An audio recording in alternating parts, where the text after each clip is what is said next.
Signing day is here. Yes, we might miss out on Jadyn Walker, but hey, is the day still overall a positive? And yeah, fine, we'll talk about that basketball team. Go! You are Locked On Spartans, your daily podcast on the Michigan State Spartans, part of the Locked On Podcast Network, your team every day.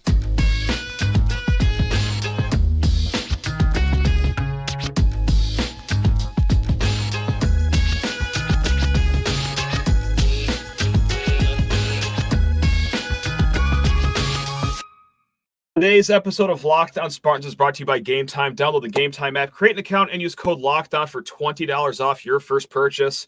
Go see the hockey team, the gymnastics team. Go see a team that wins. Anything that has any meaning behind it. Anyway, Spartan friends and Spartan family, welcome to Locked On Spartans, your team in green and white every single day. Connor, what's up, man? How you, dude? How you? Just two losers getting together, talking about a losing team, because that's all we do when we join on this show is talk about a loss. How you doing, fellow loser over there? You doing okay? This is, it's so fitting that we lose a game like that on the night that I'm coming on your podcast. It's best to tell everybody when I'm coming on, just so they can be prepared for it. I did. That's how I ended the show yesterday, actually. I gave people the heads up that you were joining and this was going to be a loss. Did not make it any less infuriating. Now, we are going to get to basketball in segments 2 and 3, but Connor, I'm going to ramble here for a little bit to set the table, okay? We are recording 15 minutes after yet another devastating, lackluster loss on the road for Michigan State. We should be getting on here, screaming our faces off, having emotional meltdowns as two grown men, making just clowns of ourselves. But we're going to get to that in segments 2 and 3 because we're going to start with football. And here's why. Say what you will about this show, but the basketball shows this season have been our lowest rated basketball shows ever since I've been doing Locked On Spartans, which is 5-6-ish years. So you can say what you will. Maybe the show's just dropped in quality. Okay, fair, valid. Humbly, I don't think that's the case because I've had 2 conversations with people that do Michigan State media, and they've had their lowest numbers in what they do as well during this basketball team. Connor, sure, maybe all of our shows are bad. That's not true because the other 2 people I talk to, they do outstanding work with what they do.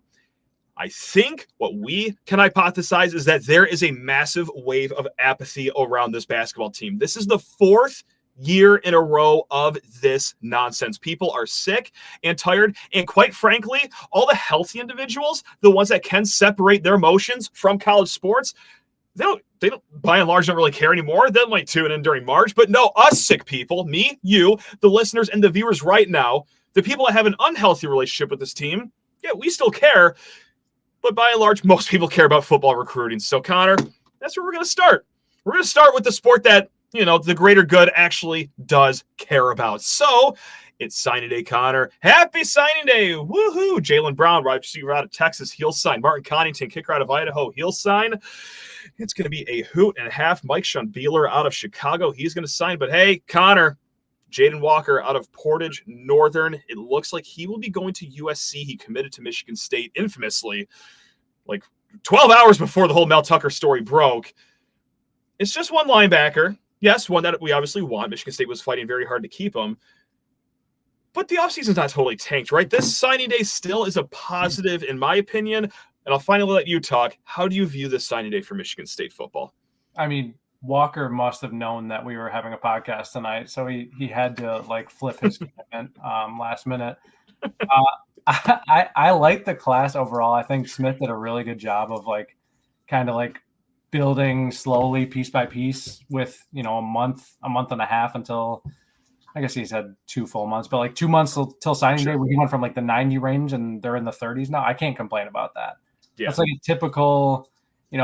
Diamonds in the rough. I think you mentioned the receiver that hasn't signed yet, Brown. Yep, Jaylen Brown. Yep. He's already gotten a huge ratings boost. So we might just have a coach who is D'Antonio. He finds these diamonds in the rough, and he'll get the occasional 4-star, but we're not going to bank on selling these kids with Mercedes and goats on the field. But I like this better than the gimmicks. Honestly, give me this any day. we'll strike a balance here somewhere between like national recruiting, regional recruiting, and I'm gonna blow this out, elaborate more on this in tomorrow's show. We're gonna do more signing day tomorrow because that's all anyone wants to hear about. No one wants to hear about this basketball team, Connor. But you are correct. Like going regional, there is something to that. Speaking of ratings boost, you talked about Jalen Brown, the wide receiver out of Texas, getting a boost. Maybe this is why I'm absorbing the Jadyn Walker thing a little easier, is because, well, we already have a linebacker in this class. We touched a little bit on this yesterday. On 3, they don't like Brady Pretzlaff. They love Brady Pretzlaff, the 4-star now on 3, linebacker out of Gaylord, Michigan. So we do have a linebacker in this class. Yes, of course, you could take multiple linebackers in a class. It's not like a quarterback where only one plays at a time. But still, it's not a glaring position of need like interior defensive line was for Michigan State. They got Mike Schonbeeler, and we're going to see if Dimitri Nicholas is going to be signing with Michigan State. It looks like, all things considered, that yes, he is a verbal commit to Auburn right now, that things are trending good for Michigan State. He visited, had a great time. Ever since we did that show yesterday, though, I've been hearing from some people in the know that it's actually a toss-up. And again, I'm hearing this from like Michigan State side, so you could take this for what it's worth. It might not even be like a Dimitri Nicholas is like deciding whether or not he wants to go to Michigan State. It's more of like on Michigan State side if they're going to take him or not. So that gets an F for fascinating, Connor. So I guess that's the drama there. On signing day, Dimitri Nicholas, are you going to be a Spartan? Do you want to be a Spartan? Do we want you to be a Spartan? Who's to say what's going to happen here with Dimitri Nicholas? But again, just like Mike Schonbeeler, interior defensive lineman, I would like to see 2 of them in this class because this is a show we've done many times now. Not necessarily a position group that was recruited by the last staff. So, yeah, that's what we got here for signing day. Anything else that you want to just throw in there, Connor? Anything that you're going to be watching? Or are you going to be just camped out in front of a fax machine in East Lansing yourself? Or what are your plans here for second signing day? I think I'm just gonna watch highlights of the Kenneth Walker 2021 season and hope for the best. Signing day has been so watered down in recent years just because the early signing period usually takes a lot of the intrigue out of it. So, and as Michigan State fans, I don't know when the last time we actually had like an exciting signing day. Maybe Malik McDowell, maybe. Oh, great times! Wow. I mean, like that was the last time I was on the edge of my seat on signing day. But yeah, oh god, his mom just office spacing the family fax machine. Just great times. Basically, just kidnapping her own child and bringing him down to Columbus, saying you're going to play for Urban Meyer, and then. Luckily that never happened. Man, oh man. Okay. I'm so on tilt from this basketball game, man. Hey, Connor. Hey, head out of the hands there. Come on. Harlan Barnett's hired. Northwestern is going to hire former Michigan State head coach Harlan Barnett. This is how we'll end the first segment. Any thoughts on Harlan landing on his feet? It is rumored that he will be a secondary or defensive backs coach down at Northwestern, but my quick thought, hey, good for him to land on his feet. Like, that's just mine. It was a quick take on my end. I don't know if you want to hammer on him or elaborate on how much you love him, but hey, Harlan. Yeah, I especially liked how that was announced during one of the most excruciating losses of my Michigan State basketball fandom. Super happy for the guy. Good luck to Northwestern. I'm sure they'll need it. Yeah. That was nice too. We're nice people. What can we say? I'm happy Harlan's a great guy. I'm happy for Harlan. He deserved to land at a good spot. I think Northwestern's a good spot. All right. I think we did, not to break my hand, pat ourselves in the back, but I think we did a really good job there delivering a C- signing day preview right there. All right. It's time to take the lid off here in a hot second. But first, need to talk your ears off about Gametime. That is right. The #1 ticketing app in the world. Folks, I love the Gametime app for many reasons. The first reason, how much money they save you with their flash deals throughout the week. Just go ahead. If you're just killing time at work and you're going to go to a game or concert or comedy show this weekend, just scroll the app and you might land on a great flash deal. Or if you're last minute like I am, you love procrastinating as you're walking into the theater, the arena, the stadium, what have you, their last minute deals are also second to none in the industry. It's 2 taps to buy your tickets. They are sent directly to your phone. You're not going to rummage through your email outside of the stadium with no service wondering, oh my God, when are these tickets going to get here? No. It's so easy with Game Time, and they want to save you even more money on top of all of those codes, especially, hey, for the big game going on this Sunday. If you're listening from Vegas, take the guesswork out of buying tickets with Game Time right now. Game Time users get $100 off a big game ticket with code VEGAS100. Terms apply. Just download the Game Time app and use code VEGAS100 for $100 off a big game ticket. Or if you're not going to the game, just use code LOCKEDON for $20 off your first purchase. Download Game Time today. Last-minute tickets, lowest prices guaranteed. Here's Connor Muldowney. I'm sorry. I should have plugged literally anything you do before this show. Spartans Avenue, Spartan Shadows. I'm so sorry. I'm just so disoriented right now because only a sucker and an idiot would still get riled up over this basketball team, not just from what we've already seen this season, but the last 4 years of just mediocrity. But here I am. Connor, I've done so much rambling already, and you're just such a great person and a great guest. I'll let you bet first here. What's got your goat about tonight's game? Just what has got your goat above everything? There's only about 58 options to pick from, Connor, so choose wisely here. Let's see. I could go down a whole list of things off the top of my head. Do it. Missing free throws, I don't know. We were 7 for 17 or something. We were 7 of 17, and it wasn't even that good, quite frankly. It wasn't even that good. Malik Hall might be like the worst veteran free throw shooter I've ever seen in my entire. Like I can bank on him missing 1 of 2 at the very least. Oh, foul. Certainly. Like if it's a bonus, he's not getting the bonus. Okay, so no. Free throws horrible. Yeah. Why do we still pass it in the post to Maddie? Why do we still pass it in the post to Cooper? Why is Jackson Kohler playing 2 minutes a game? Why do we see Xavier Booker for 30 seconds a game? Our guards just run around for 25 seconds and then jack up a fadeaway 3-pointer. We scored 20-something points in the second half when we had a 9-point lead. We came out of the gates red hot on offense. Then we just stopped playing offense. We just stopped doing what worked. Turnovers in the first half were some of the worst I've ever seen in my life. AJ Hogarth just is a shell of himself from the tournament run last year. He had a single-handed 6-point swing in the game. It was more. It was more. It was 5 because Cam Christie missed the free throw, but he missed the layup or whatever shot he took that was just contested and stupid. Oh, I got it written down. Christie on a 3. And of course, Cam Christie is the better Christie. Of course he is. Why wouldn't he be? He was only ranked 100th in the nation, and we got Max Christie, who was ranked 7th. Can I interrupt with a fun stat? Everyone's gonna love this stat right here. I looked this up. I love. And this is a real stat. This isn't me doing a comedy bit. This isn't me, trying to get a fast one on you. Cam Christie 5 3-pointers tonight. Would you like to guess how many 3-pointers Max Christie made in the whole month of February when he was a Spartan? Is it 4? It's 4. Cam Christie made more 3-pointers tonight against Michigan State than Max Christie did in the whole month of February when he was a Spartan. I'm sorry, I just wanted to interrupt with that fun fact here, brought to you by Locked On Spartans, your team in green and white every day. I just. What's funny? What's funny? Nothing. Why are we laughing? I want to say so many things that would just be so. I would regret it tomorrow. So I'm just gonna. Okay. That's growth.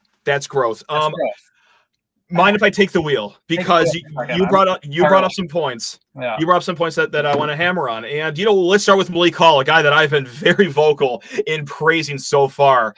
And the anti-Malik Hall camp, chalk up the victory for you today. That was not great. Now, hey, he was a ghost largely in the second half. And here is why, he was double-teamed a lot more tonight than he usually is. He was, I don't think flustered by it, but certainly not looking for his shot. Okay, that's one thing. That's one excuse is what we'll call it. You know what's inexcusable, Connor, is that when he was at his worst tonight is not when there were 2 defenders around him, not even 1, but 0 defenders around him because just like you said and just like we all saw, 1 of 6 from the free throw line, Connor. 1 of 6 from the free throw line for Malik Hall. How many did we lose by? We lost by 3, and this Those was were largely. Some may say that they were important. So that was the Malik Hall experience right there. You also mentioned Madi Sissoko, and God bless him, great kid. Suffered a horrible loss in his family lately. I got to do this whenever we talk about Madi because he's such a great kid. You know how Izzo will bench people depending on who you are and how long you've been here. Apparently, if you get blown by a defense or you don't box out and you give up a rebound. You know how you get auto benched basically under Tom Izzo? This might be extreme, but honestly, I've seen enough now where I firmly actually believe this. If anyone is passing the ball to the post and then the post player is either, if they can get away without traveling first and foremost, if they try a post shot contested, both the post player and the guard that threw them the ball both get auto benched. It is a turnover whenever that happens. The only times they can score is if no one is within 10 feet of them. And if you think I'm just kidding, yes, Carson Cooper, he did have that one bucket today. Excuse me for not celebrating a 7-footer making a 2-foot shot. Okay, the other 2 baskets by Madi and Carson Cooper were on the run. They were impossible to miss. Connor, I just pulled this from the printer here. I got another fun fact brought to you by Locked On Spartans, your team every day in green and white. 12 conference games so far this year, Connor. 12 conference games. How many times this year has the centers combined for double-digit points? How many times this year? Double-digit points. 10 or more points. I'm going to say 2. Someone give this man a Christmas ham. He is bang on. It's twice. It's once, actually, the first time against Minnesota. They scored 10 on the dot, and then they blistered Northwestern for 17 points and, of course, a loss. So that's 10 games with your 3 scholarship centers. And we'll call Jackson Kohler a center for this exercise here, that you're not even getting double-digit points. Like, it's really bad. So when I'm over here stewing, screaming, saying, oh, it's a turnover, they should... It really is. It is a wasted possession. It is like kneeing the ball in football. Like nothing good ever happens when the ball gets dumped down inside.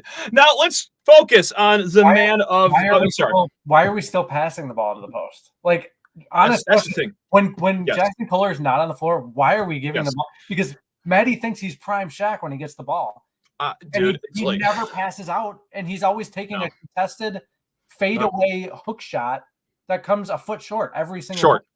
Yeah, I talked about this on the last post-game show. I would love to see him miss long. I don't even care if he makes it anymore. Just give me something different to look at other than coming up 18 inches short on one of these shots, man. Like that's again, great kid. And that's what makes it so hard. Just great kid. Carson Cooper, an amazing kid. These kids are just so amazing, so great. And that's what pains me about it.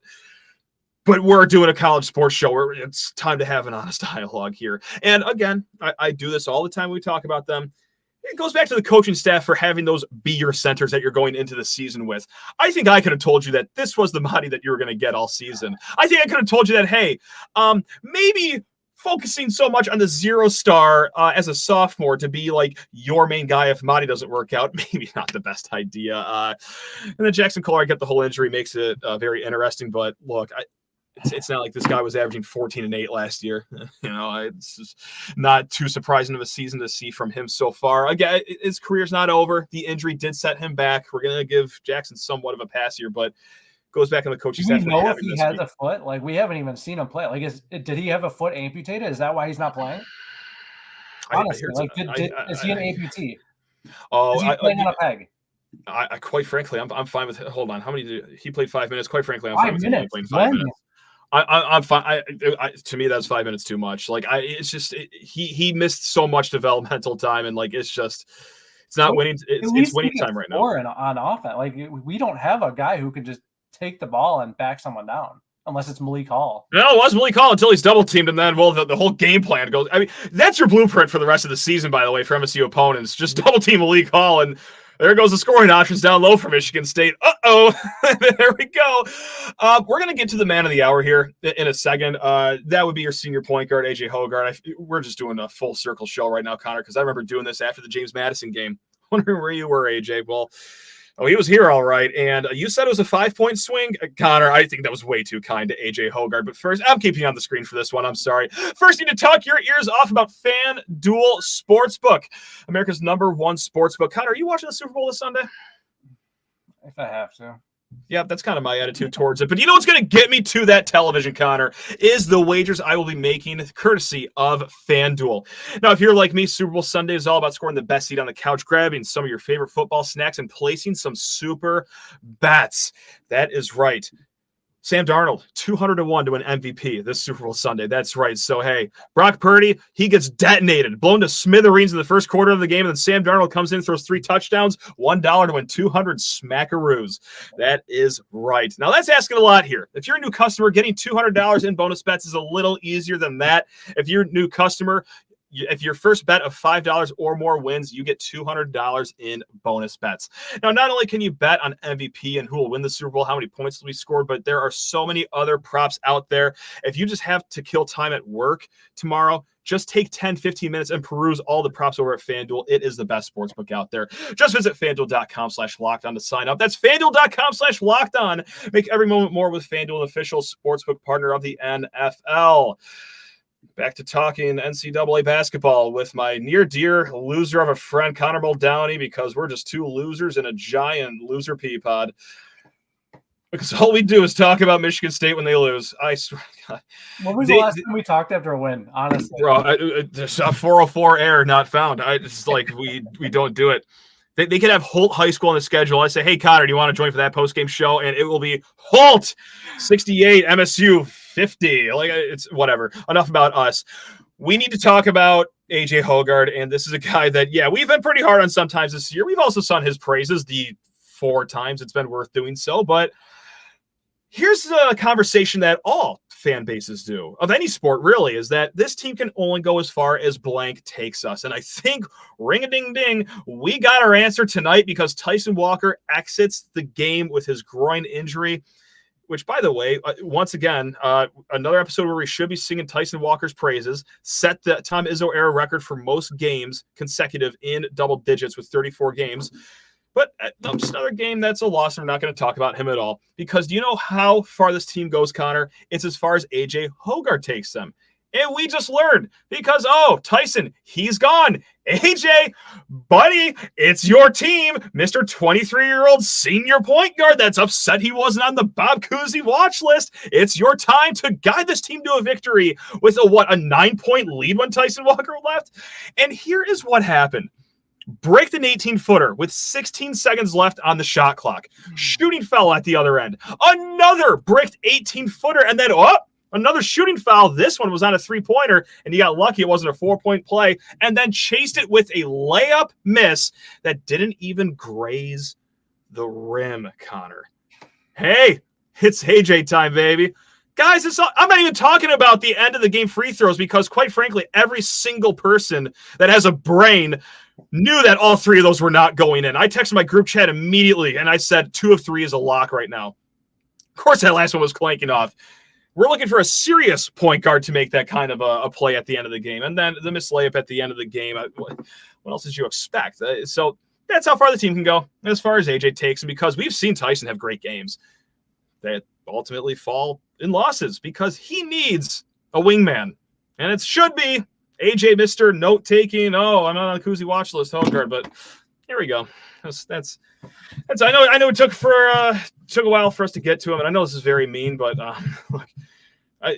look, it's hard ripping on kids, but they're 23 years old. Are they kids anymore? AJ, if you're watching, this is your intervention. He's not. You're not watching, probably. Maybe. No. I don't know. We're hating on you, so you're probably writing us down in your notebook. Please do. Figure it out. Actually figure it out. We had a great game from Walker, a great game from Akins. Yeah. Akins played out of his mind. Yeah. And the one guard that we should expect to have a steady game every single time out is just in the clouds. I honestly don't know. I don't know one, I can't give you one play where I was like, wow, that was a good play. Maybe the first pass of the game. That's it. Yeah. That's it. And that was one that me and you could have made. That's it wasn't anything, extraordinary. I mean, he had like what 6 assists. Like, great, that's awesome, but he was a net negative. Quite literally, he was a -8 today in the box score. The only two guys that were lower, Mady Sissoko and Malik Hall, both shared that title with a -9 tonight. So I'm assuming that like 17th year Minnesota big man who I've never heard of before was like +25 or something. I don't know. There's always someone who just destroys us for no good reason. It's so beside the point of the AJ thing. Like, the AJ thing drives me nuts. He's going to be the most polarizing Michigan State basketball player. Yeah. That I can remember. I don't know. Like, he's not like, he either has a really, really good game and you're just like, all right, that's AJ. Like, he finally figured it out.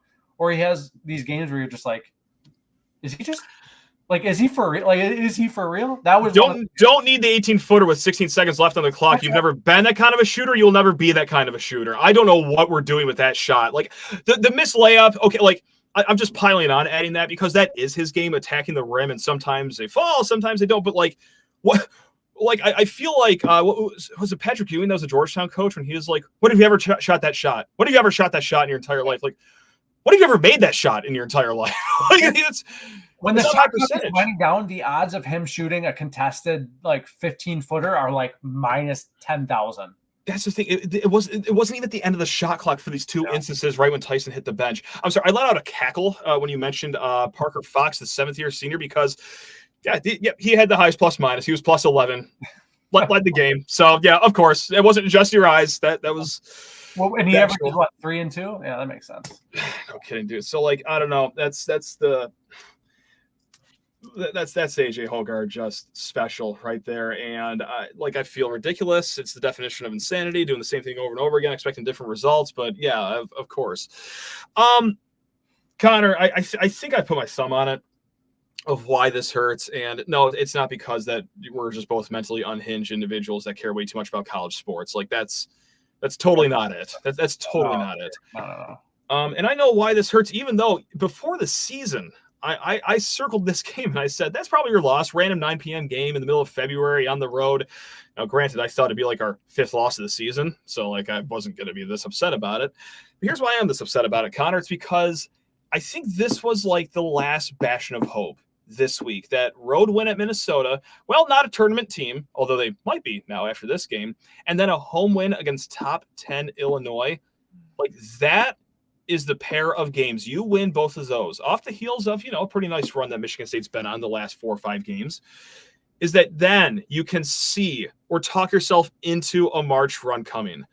With this, especially with those performances coming from your seniors, and it's not the first time we've seen it this year. It's just, that was the straw that broke my back, is that, okay, if you're going to be someone this year ever, it's going to be gut check time this week. At Minnesota, a road game, which is obviously very tough in the Big Ten.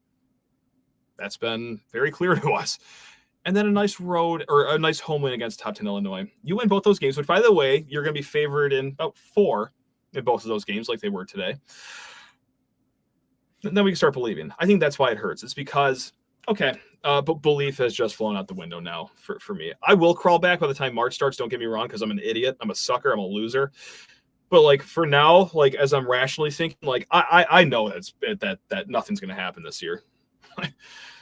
It sucks, I think, more because Izzo's going to say the same exact things in his press conference that we've heard for the last 8 losses before this. And it's just going to be, I wish, our seniors stepped up. It's like, your seniors haven't stepped up all year long. Maybe a couple of games, maybe Malik last game, maybe, there's been a couple of games where the seniors actually stepped up, but like, that's the constant that we keep hearing, is the seniors need to step up, and it doesn't happen. And we lose games like this against, 4 years ago, we beat this team by 20. Like, 4 years ago, when we have a legit team that actually had a killer instinct, we win by 20 points. Yeah. There was not a guy on Minnesota tonight that I was like, oh my God, like, maybe Christie, maybe. Dude, the energy was out of that building in the second half. Like, the second half starts, the crowd is about a third less than when the game started, and they're down 9, and like, there is no juice But leave it to just AJ Hogard with whack shot selection and then fouls at the other end to bring any sign of life back to the barn. Not to throw it all on one player because this was clearly a joint effort with a lot of players. But like you talk who got the energy back and how they got the energy back in that building. Look no further than super senior point guard. Yeah. Yeah, like you said, there was no energy. Like even when Walker went out, we were up by 9, and then Holloman had that wide open 3 that would have put us up by 12. Like then I was like, okay, like maybe Walker just got hit in the groin. He's fine. He'll come back. We'll have like a nice, comfortable lead when he comes back. And they just forgot how to play basketball. Like they just need Walker to be on the floor for them to know how to play basketball, which is shocking from an Izzo team that never relies on one person. They're so lost without him. They're lost. They have no idea what to do. And it's so frustrating to watch. Speaking of frustrating, speaking of the Izzo press conference, let's just go ahead and read this quote. This is from Kyle Lawson of MLive. Izzo, quote, "I'm upset. I'm really upset. I've made it pretty clear that you've got to win with your guards down the stretch." Also blames his coaching, particularly not calling a timeout after Walker left and Minnesota went on a run. That's been a theme all season, is that he's just lost the art of using a timeout. And then he also added, we have to figure out a way to get Xavier Booker on the court more. I'm kidding. He didn't actually. I was about to lose it right there. I'm kidding. I'm sure someone just drove their car into a median. You're testing me right now. That was a test. No, unfortunately, you have to wait until next Monday to get that quote verbatim. Unfortunately. By the way, Xavier Booker, 3 minutes today. Yeah. Don't worry, he'll talk about it. He'll talk about how he needs to. Oh, sure. And Cohen Carr, did Cohen Carr play other than like the 2 minutes that he missed those free throws and then he came out of the game and never was seen again? Has he played in the second half this year? That's a serious question. Oh boy, howdy! I don't think I've seen him in a second half. No memory of it. if he has, I don't remember it. Oh man, I don't think he has. I honestly don't remember a second half where I was like, "Oh, Cohen Carr, like good play." I don't know. I don't know why I care anymore. I don't know. No, that like I'm so jealous of like the apathetic people, like because I'm sure you have friends like this, Connor. I do in my life. They're like, oh, I forgot there was even a game today. It's like, oh, I don't even care if they lose anymore. It's like you guys are lucky. You guys are lucky because I can never ever emotionally detach myself from this team, whether it's football, whether it's basketball. Like no, unfortunately, we're here every game until the clock hits 0, baby, because that's just what mental illness and instability can do to a person. Is that so? To be fair, I think I detached from football season this year. It was easy to detach from football season this year. So okay, as I'm wearing my Ford Field commemorative shirt of this year's Penn State game, like I did walk in. Why do you own?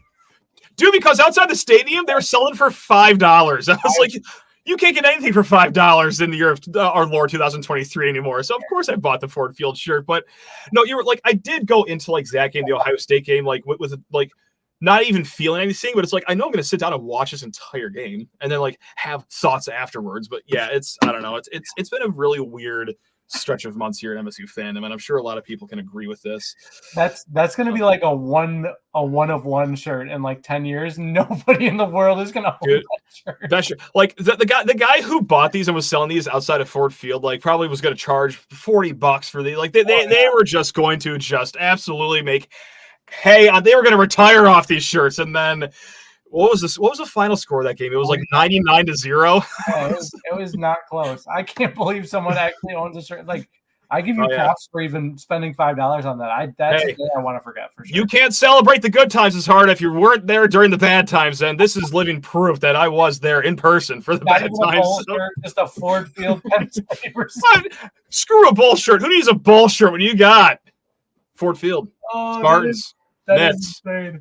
2023. No, I love this shirt. That's great. Probably my favorite shirt I've ever seen, honestly. Other than like the Peyton Thorne shirt where it's like him and Izzo and that's a banger shirt. Oh, that shirt is flames. That's like a top 3 shirt. That's up there. That's gonna be top 5.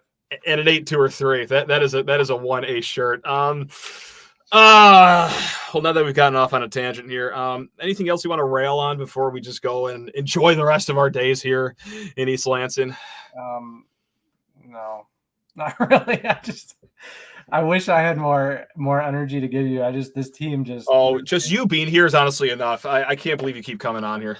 I can't believe you keep coming here. I can't believe people still listen and watch because these are reruns. These are rerun shows at this point. Like it's like the losses all look the same. I mean, by and large, people like to see us sad. I think, honestly, but maybe if we don't schedule me coming on before a game, and when I come on after like a really, really big win where we're just like on cloud nine. But then again, I don't know. Those don't happen. I don't know what I'm talking about. I'll see you Saturday then. I'll see you Saturday. Oh man. Yeah, we need an encore after an overtime 1 point loss to a top 10 team to really solidify our resume. I was going to read this comment really quick. This is from Keith on YouTube. Illinois will finish the Spartans off. Izzo tournament streak is over. Keith, here's the thing. I don't even think that would actually sink Michigan State. Like, yes, this loss definitely gets them closer to the bubble conversation. Like now they are squarely on the bubble. But I don't think another quad one loss like that would even knock this team out of the tournament. Yeah, they would put them even closer to the bubble, of course, and getting knocked out. But they're like cockroaches. Nothing can kill this team yet. No matter how many lumps they take, like they still just scotch tape their legs together and get to the next game. And yeah, I don't know. That's a pretty good. I mean, it is like a team of cockroaches. Like this won't affect them. I feel like past teams would be furious about this loss. The one thing that I can say about this team is that I feel like they just don't even remember that they lost a game. They just go on to the next one and play like it's just. I guess they're used to it. They're used to it. Bad thing. Yeah, I mean they're used to it. Like that is. Have known nothing different. 4 years changes the culture. 4 years of mediocrity changes the culture. I know that we all rail for or we all cry for the Cassius era, the Taylor Lucas era, the Travis Trice era. Like those guys were bred in winning cultures. No one here is bred in a winning culture. Oh. This is it. You can hear your coach on the podium cry up and down all you want, but like that's he's talking about the days of yore, the days you weren't even around for. So yeah, like that's why it might seem like this team might not actually care. I would kill for even like a Colby Wallenman. Like give me like someone that was just here for someone just like a winner. Give me a winner on this. Hey. All right, too far. That's probably too mean. No, you know what? No, it's not. They're losers. Colby Woolman probably gives you more than 6 combined points and how many rebounds tonight from the. Give me Connor George. Give me. Now we're talking. Now we're getting somewhere. Keebler. Give me. I don't know. Give me. Dan Chapman, Keenan Wenzel. We're playing the hits right now. Michael Peterson. Great Burke, but Greg Roy. That's Greg Roy, man. Oh, even what's his name? Little Hoiberg. Oh, Jack Hoiberg? Oh, man. Step back Jack was special. Step back Jack. He was special. Man, when he had the ball in his hands, he was a threat to score. I'm not even trolling. I actually enjoyed watching him play basketball. Oh, it was a sight to see. It was a spectacle. It was great. Oh, man. We're going on. Mr. Lockdown is going to come to my door tomorrow and say, what was the T-shirt talk and the name that walk-on talk at the end all about? You've lost us the FanDuel account. You've lost us the Gametime fans account. Shirt one more time before we go. Yeah, absolutely. Yeah. Hey, again, that was 10 sizes too big. Because it is 10 sizes too big, Connor. That's it. It was all XL and above there at a man's table over there. Why it was only $5. That's interesting. That is correct. So, in order to celebrate the good times, should they ever happen again, you got to look at where we are at the bad times. That's a lie. You could easily take a step away from this and then come back when things get better. Like no one's actually going to judge you, but like this is what I'm just going to keep telling myself is that in order to enjoy the good times, we're going to wallow our way through the bad times. Hockey school. Remember that. Speaking of hockey. Talking hockey tomorrow, JD Jerbear. So we're gonna do some signing day, some hockey tomorrow. He gets the fun one. He gets the fun one. Yeah. I mean, I'm not even a hockey guy, but man, I would kill to be like the world's biggest hockey fan. Do you just want to be a hockey guy now? Like, no. You know why? It's because the season would just tank once we anoint you the hockey guy. Like, No, I think the season would take off the second I stop paying attention. Now we're talking. Yep, spin zone. Viewers, listeners, I love you all. I genuinely mean that from the bottom of my heart. Connor, I love you as well. I'm sorry. This is just how life is when we talk. It's tough love between us. Every time I see your face, I know something tragic just happened to us. We've never shared like a mutual smile that like didn't have like anger behind it. Like at the graduate, we did. That's great times. All the smiling and laughing that we've done today was like done with like gritted teeth. Like one day we will share a genuine smile on this show. One day. Every podcast I come on is one less year on my life, pretty much. That's morbid, but it's true. I mean, this team just. Hey, gang, till tomorrow. Signing day. Big day tomorrow. Dimitri Nicholas, stay tuned. Who knows? I don't. Mike Sean Beeler, he'll sign. Jaylen Brown, Martin Connington. Yeah. Go Green. Love you all. Go Green. God, make it stop.